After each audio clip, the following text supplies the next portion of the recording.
Hi, I'm Heather Dawson, and it's a pleasure bringing you the best of California every week on our show. So let's start our show with the beautiful wine country of Napa Valley, where they're having the Pride Party.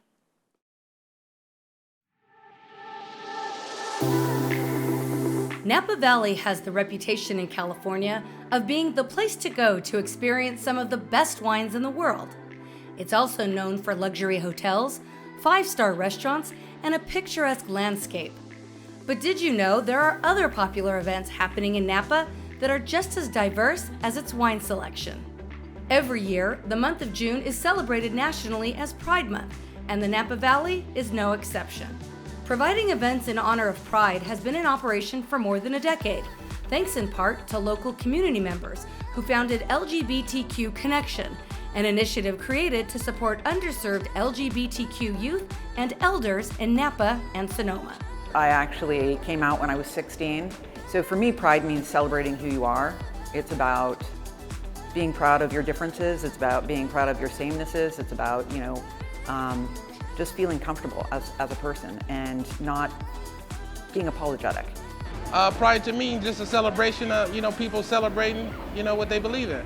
Our founding papers say we were all born equal and have the right to life, liberty, and happiness. And Pride is a manifestation of that. Napa Pride Month includes a variety of activities to benefit local LGBTQ organizations.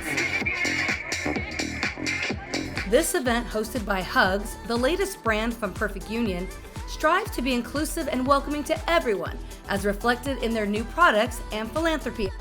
This event brought together friends, family, and allies to celebrate the contributions and diversity of the LGBTQ+ community. So for this event, we donated some product for the gift bags, but every year, since Pride is very important to Lowell, we do special Pride packs where some of the proceeds from our sales go to GLAAD or other charities. So we've been involved with Pride for as long as Lowell started, and it's something we'll continue to do.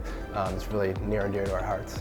The reason why many Pride events are held in June is to commemorate the anniversary of the Stonewall Rebellion in New York City on June 28, 1969. Many historians consider it to be the birth of the modern LGBT movement. That night in 1969, a riot broke out at the Stonewall Inn when police raided the bar, a common practice at the time. The violent event started a national show of activism that put a spotlight on the struggle for LGBT equality. It's really important to us to celebrate, pride, inclusion, and diversity. Everybody is special, and everybody is to be celebrated, and everybody should take pride in who they are. For more information on LGBTQ Connection Napa, please visit www.lgbtqconnection.org. For California Life, this is Jennifer Mashinsky.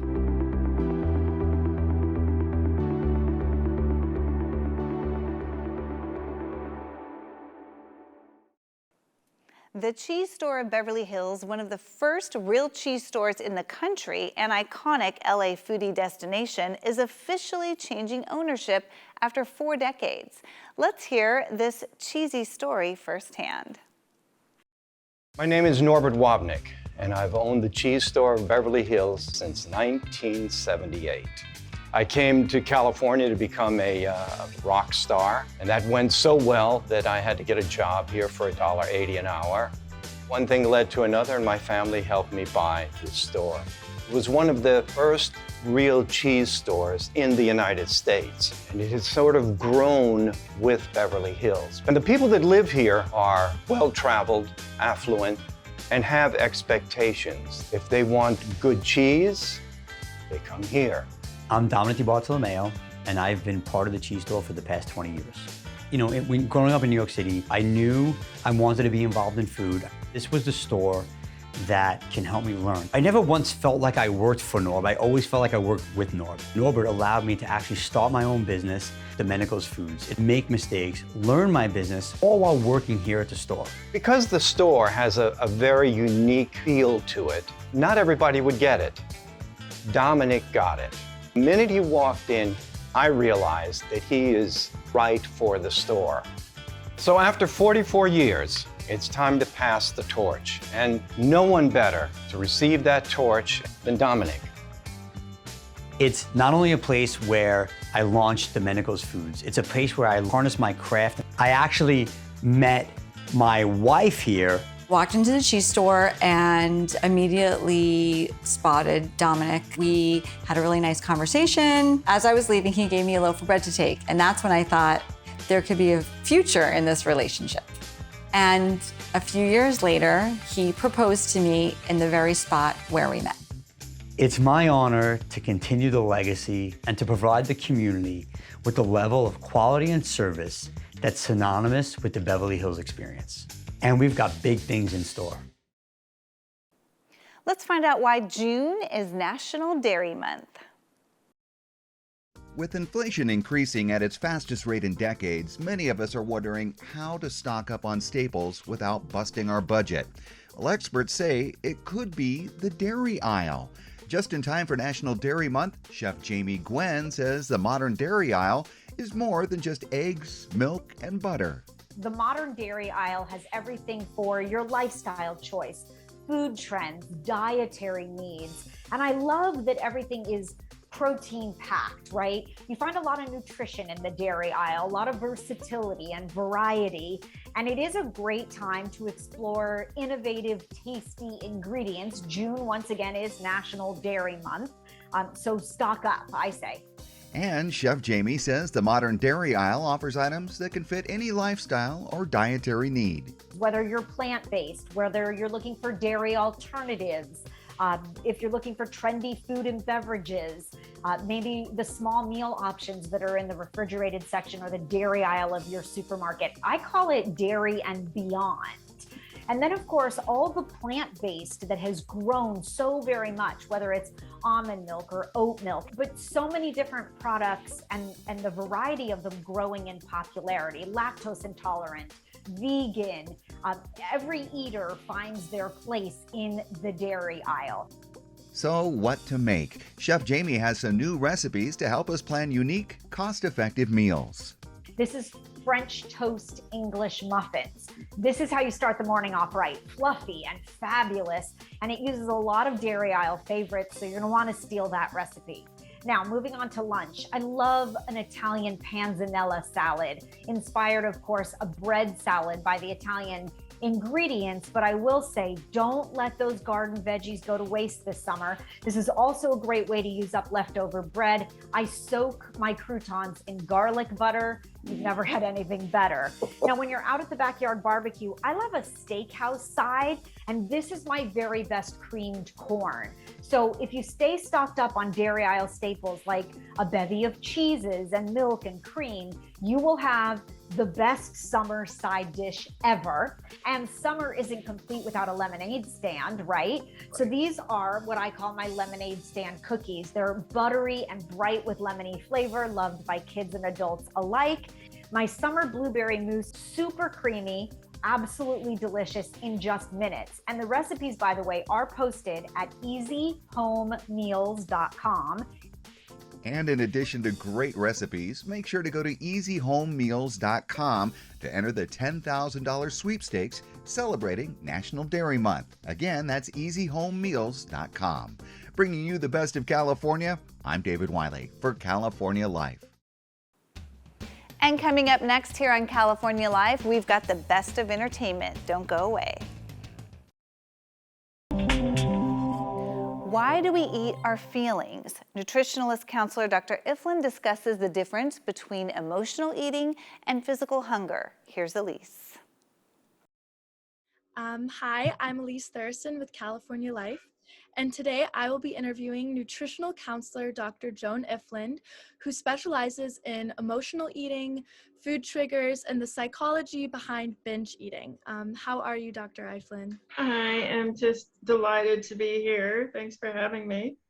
Thank you, and I'm so excited to talk about this subject because I think that this is something a lot of people struggle with, especially after quarantine. For me, a lot of the people I know, many of us, we turn to food when we're under stress, when we're in fear, when maybe we're just bored, because it can give us this false sense of fullness. And I'm curious, what emotions would you say trigger food cravings the most? What emotions cause, which ones should we look out for? Yes, and this is such a good question. Any strong emotion can trigger a reaction in the brain, which consists of hyperactivating the reward centers in the brain. And that means your brain just floods with cravings. When we're under stress, the brain will try to make us feel better by activating the reward centers, the pleasure centers, but that activates the addiction too. So this is not, it's just a mechanical action in the brain that is the result of a lot of addictive business practices related to processed foods. And that's interesting that you say processed foods, because I find myself, and I think a lot of people, when we are craving foods, we go to these childhood comfort foods, these carbs. What would you say, what is it about these snacks? Why do we like snacks when we're emotionally eating? This is a good point. So the snacks are addictive. They have been formulated to be addictive. They've been formulated to hyperactivate those reward centers so that we lose control and we are under the influence of those cravings. So we know things like sugar is more addictive than cocaine, and fats activate the same part of the brain as marijuana, and excessive salt and dairy have withdrawal syndromes that are just like drug withdrawal. So that we go to the processed foods the same way 50 years ago we went to cigarettes. When we were upset, we smoked a cigarette. Now the tobacco companies, with their addiction business model, they moved into processed foods in the mid-1980s. And you just like have to say, what is the motivation of an addiction company to come into processed foods? Well, they saw an opportunity to create addiction. Mm-hmm. I think that's something that a lot of people, that we crave those cookies, we crave something to snack on. And so another thing that I think is really interesting about hunger is a lot of times we don't always recognize when we're physically hungry. Mm-hmm. We want to eat something, but maybe our bodies don't actually need food at that moment. Mm-hmm. So what are the signs to tell the difference between I'm just emotionally hungry right now or I actually need food right now? This is such a good question. Cravings happen in the head, Mm-hmm. and they are for these foods that we've been duped into thinking are foods, but they're actually drugs. If you're hungry, it happens in your stomach. Your stomach is right underneath the bottom of your ribs, and that's where you'll feel it. I would say that step one for distinguishing between cravings and hunger is to get the processed foods and the signaling, the messaging, the advertising, this food stimulation, get that out of your home, get that out of your workplace. Stop eating processed foods in the car.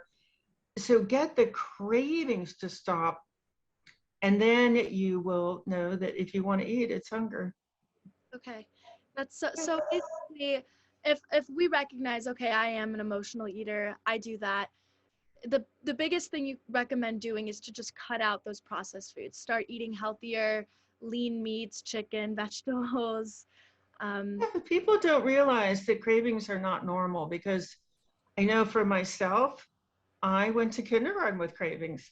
I ate sugary breakfast cereal and dairy. I had milk and toast and jelly and margarine on it. And those were all addictive substances. Mm-hmm. So I didn't know that it's possible for cravings to go away. But that is one of the greatest gifts of getting through withdrawal from the processed foods, is the cravings will stop, the obsession will stop. You get your brain back, and it's wonderful. But you do have to kind of create a bubble of protection around yourself, because the food industry is quite intense. You're constantly trying to signal, constantly trying to activate that addiction and get you to lose control and eat things that you regret. I'm very thankful that I got to speak with you today. I think Thank you. it's something a lot of people can take to heart. Thank you. I'm Alicia Stanford in Hollywood. Let's go to the movies. Disney is celebrating the end of the school year with a new musical adventure set during summer break in Hollywood's Stargirl. I guess I didn't think we'd be moving again so quickly. I thought you liked going on adventures. Going on adventures is one thing, but having your whole life be an adventure is another. But life is an adventure. Stargirl Caraway wants to put down roots, but getting her free-spirited mom to stay planted is often difficult. What if I promise that you will finish your senior year here? I mean, look at this. California is pretty cool. It's a deal, and Los Angeles is the city where lots of deals are done. The young singer takes a chance at an open mic night. I usually sing with a ukulele, but here's to trying new things.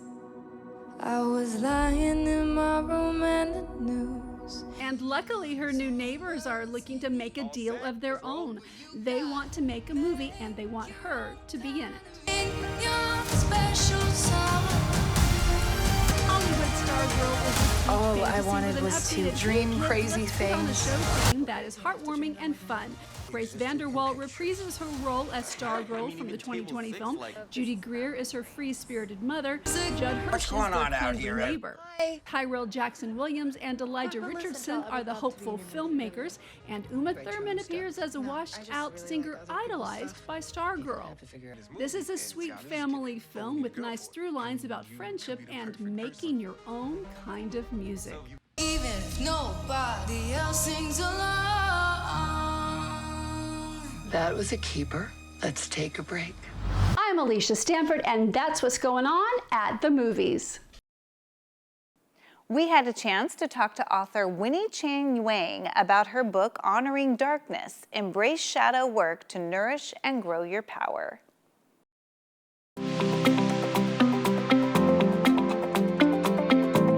Today we gather to celebrate our book launch, Honoring Darkness, Embrace Shadow Work to Nourish and Grow Your Power. I want to tell a little story, which is one day I woke up and I said, what am I going to do if I only have 3 months left to live? What is the legacy that I want to leave behind? How can I combine the 4 science degrees, yes, including 2 from MIT, and all that I've learned from acupuncture and energy healing into a book that can spread all over the world? And that is where Honoring Darkness, Embrace Shadow Work to Nourish and Grow Your Power comes in. When we do shadow work, as outlined in the book, it actually empowers us because we take responsibility of our anger and fear, unworthiness, shame, and grief. And so by doing the exercises in the book, we become very powerful. It's actually a complete guide to self-mastery.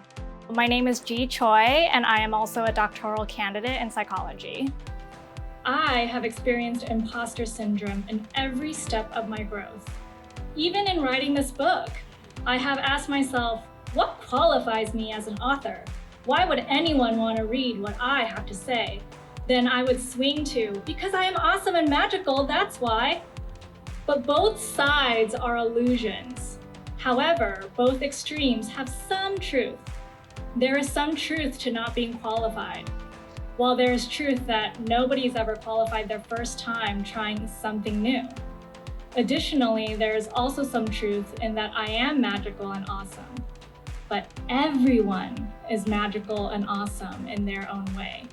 I hope that when guests leave, this event tonight, that they leave with some acceptance of themselves, love towards themselves, clarity, some compassion, and also some understanding, for themselves, but also for others and for loved ones as well.